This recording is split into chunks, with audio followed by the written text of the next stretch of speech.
Welcome to Setrakian's lair.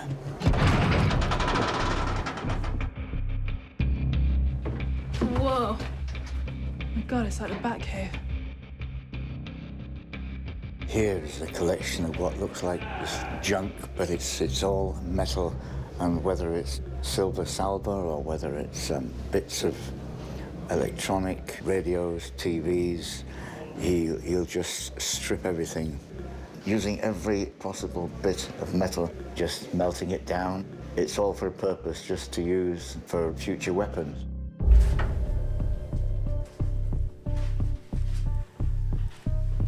Read and learn. It will help you.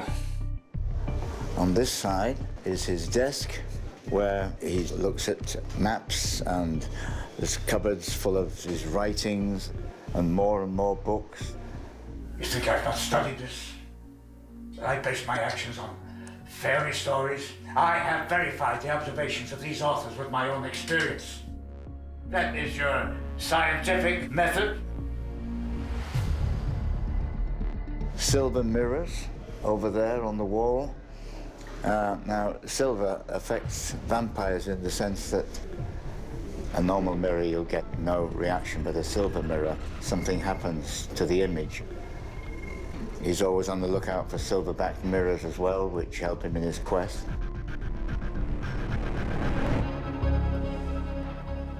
Wow. He's got lots of collections all around, lots of silver swords and sabers all lined up, and guns along here to put the silver bullets in. Silver's the one that does the most damage. And that nail gun that you have there? Well, standard issue? From Home Depot.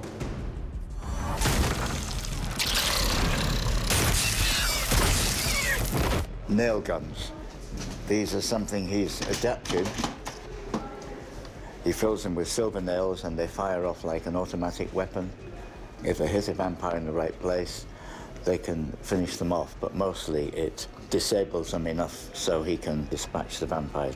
Stop the string oil! Particularly the younger ones in their earliest stage, before they've fully matured.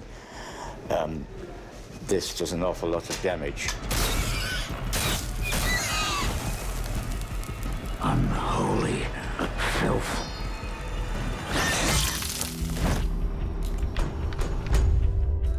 It's a harmless-looking antique cane with a wooden sheath and a silver wraparound wolf's head that actually wraps around his wrist when he's walking normally. It hides a lethal weapon, of course, so he can walk about seemingly an eccentric old gentleman with his eccentric-looking walking stick. But he knows what's inside, and no one else does, apart from the vampires when it's almost too late.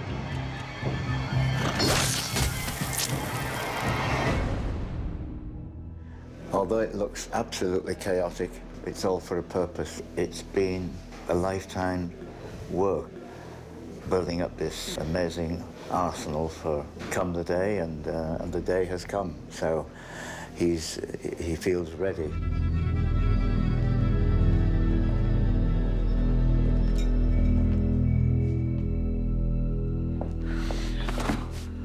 You're here.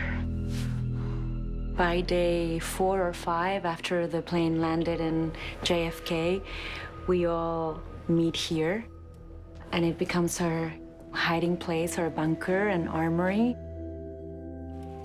Please, give me strength. This is probably his most precious possession. It's Miriam's heart, and he's had it since he had to kill his wife in the 1960s. She has been turned by the master many years ago, but he's kept her heart, which is an infected heart and needs to be fed blood. He feeds her by just cutting his finger and letting a few drops of blood in, which keeps the heart going. And that gives him the energy to have more go in him than other people of his age. Just driven. Goodbye, Miriam. Till we meet again.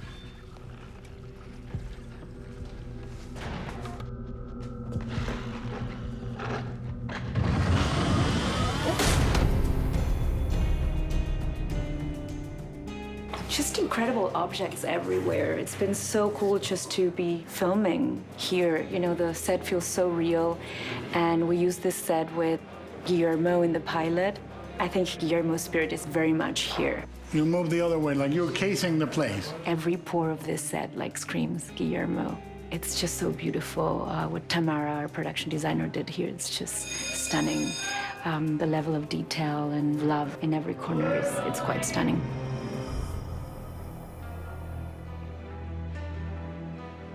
Setrakian has been collecting ancient maps and maps that shows us tunnels of the city of New York from like 60, 70, 80 years ago.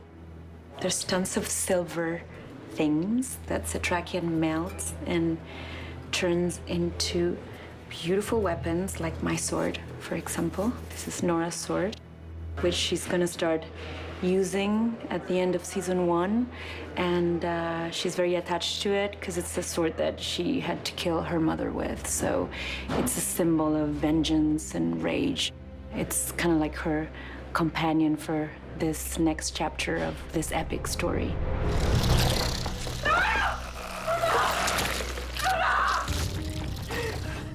In the books, Nora doesn't have to take the decision of killing her mother.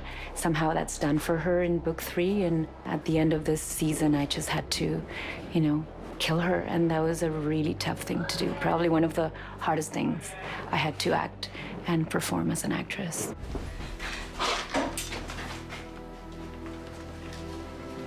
I knew that it was a really long scene because a lot of things were happening at the same time. We're like leaving this beautiful armory, and so everyone was gathering weapons and just getting ourselves armed for the days to come. And at the same time, right here, I was just killing my mother. Give it to me. I just didn't know how that was gonna play out, because you need to sustain an emotion for a long period of time. And I think we shot it for 5-6 hours. So, which is, you know, in movie time is not that long, but for a television show, normally you shoot scenes quite quickly. I think it was quite strong and quite emotional, which I wanted to be.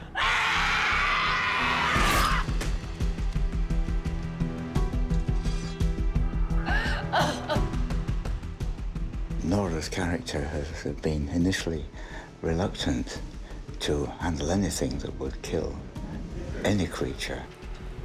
She's gone for it with a vengeance, and she's as good as any of us. She's lethal.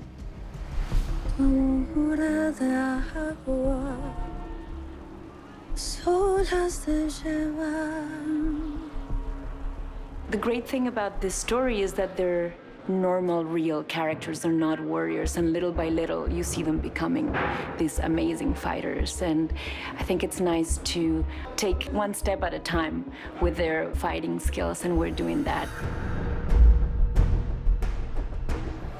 Season 2, I think there's going to be a lot of sword training, because that's the new stage that we're going to go towards.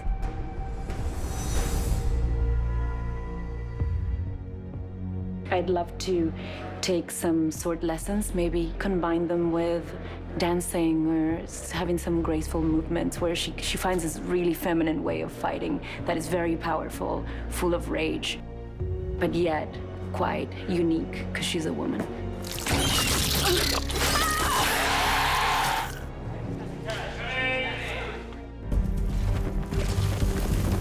Now that the enemy has finally shown his face, do we have a fighting chance? We've lost a lot of our dear friends and, you know, family members. F loses his ex-wife, and I lose my mother. We lose our best friend, Jim. They're becoming warriors. Season 2 is going to be the beginning of a new era of them just be ready to fight. We'll handle these munchers. Let's finish this.